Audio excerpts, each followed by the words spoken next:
Hello and welcome to Learn Hindi Lesson 45. I'm absolutely thrilled to have you back with us today because we're tackling a massive milestone in your language journey.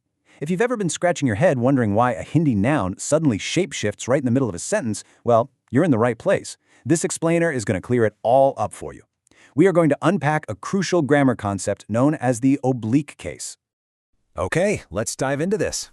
Here's our step-by-step agenda for mastering these noun transformations today. We'll start with a welcome to the oblique case, move on to masculine noun rules, followed by feminine noun rules. Then we've got some simple examples, a chance to practice your speaking skills, and we'll wrap up with a summary and final message. All right, Section 1. Welcome to the oblique case. So what exactly is this oblique case? Well, it's actually just the specific way Hindi nouns change their endings when they're immediately followed by prepositions, or as they're more commonly known in Hindi grammar, postpositions. Think of everyday words like in, on, from, or to. Now in English, words like room or boy don't change if you say in the room or to the boy, right? But in Hindi, nouns have this almost chemical reaction when these postpositions show up right next to them. They literally undergo a transformation. And honestly, mastering this super predictable reaction is absolutely crucial. It is your key to building fluent intermediate level sentences. Moving right along to Section 2, masculine noun rules. Now, what's really interesting about this slide is how logical the progression is for masculine nouns that end in that A sound.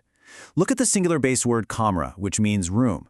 If a postposition follows it, say if we want to say in the room, the rule is simply to drop the A and change it to an E. So kamra becomes kamarai. Now look over at the plural. The regular plural for rooms is already kamarai. So to make it oblique, we just change that E ending to an on sound, giving us kamaran. See? It's a really predictable shift, from A to E and then to on for the plurals. But wait, what if the masculine noun ends in literally any other sound besides ah? Well, great news, you get a free pass on the singular. As you can see with the base word kar, meaning home, there's absolutely no change. It just stays kar in the oblique singular case.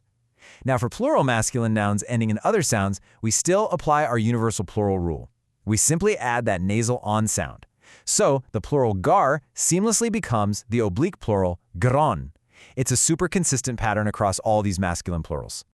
Next up, Section 3, feminine noun rules. Okay, so for feminine singular nouns, especially the ones ending in the E sound, like ladaki, which means girl, the fantastic news is that there is no change at all. Ladaki stays ladaki. You literally don't have to touch it. But watch what happens with the plural rule. The regular plural is ladakian, meaning girls. When we move into the oblique case, that ion ending completely drops off and we change it to ion, transforming it smoothly into ladkian. This ion ending, it's a classic, undeniable marker of a plural feminine noun in the oblique case.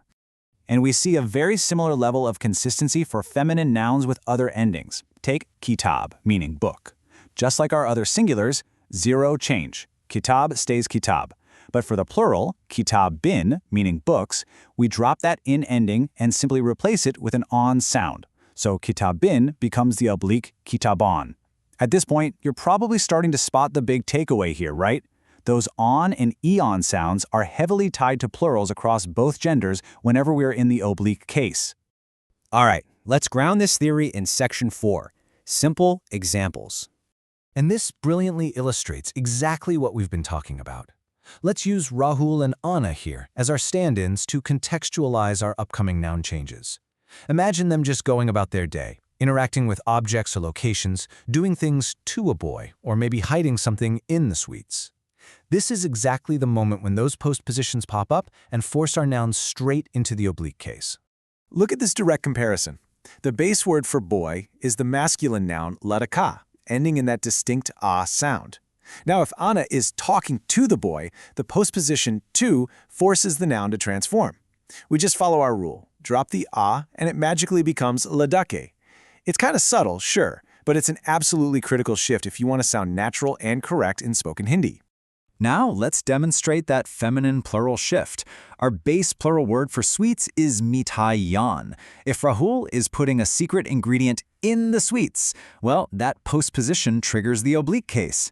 The eon ending transforms right before our eyes into ion, making it mithaiyon. It really is like a giant puzzle. It's all about pattern recognition, and seeing it visually just makes it so much easier to grasp, doesn't it? Okay, time to shift gears. Section 5, practice your speaking skills. Let's move from passive listening to active practice. First up, the oblique plural for rooms. Repeat after me, kamaron.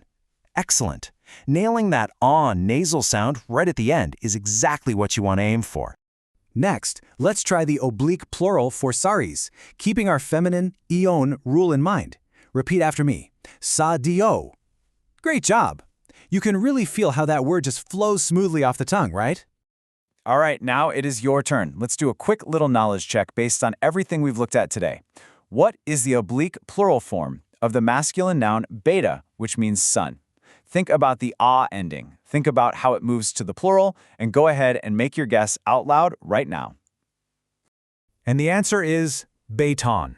If you got that right, fantastic work. You successfully changed beta to bait for the singular oblique, and then dropped the e to add on for the plural oblique, giving us baton. Truly great active practice. You are absolutely mastering this. Almost at the finish line. Section 6, Summary and Final Message.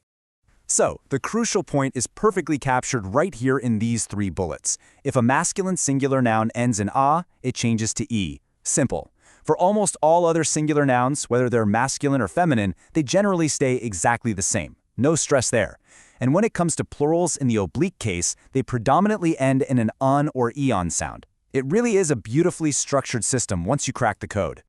Recognizing these subtle ending changes is the secret key that instantly unlocks intermediate Hindi sentence building. Once you know it, you're going to hear it everywhere. But what other hidden codes lie within Hindi grammar just waiting to be cracked? Subscribe for more and follow me on Instagram, link in the description. And if you want to learn Hindi one-on-one with me, message me on Instagram or email me.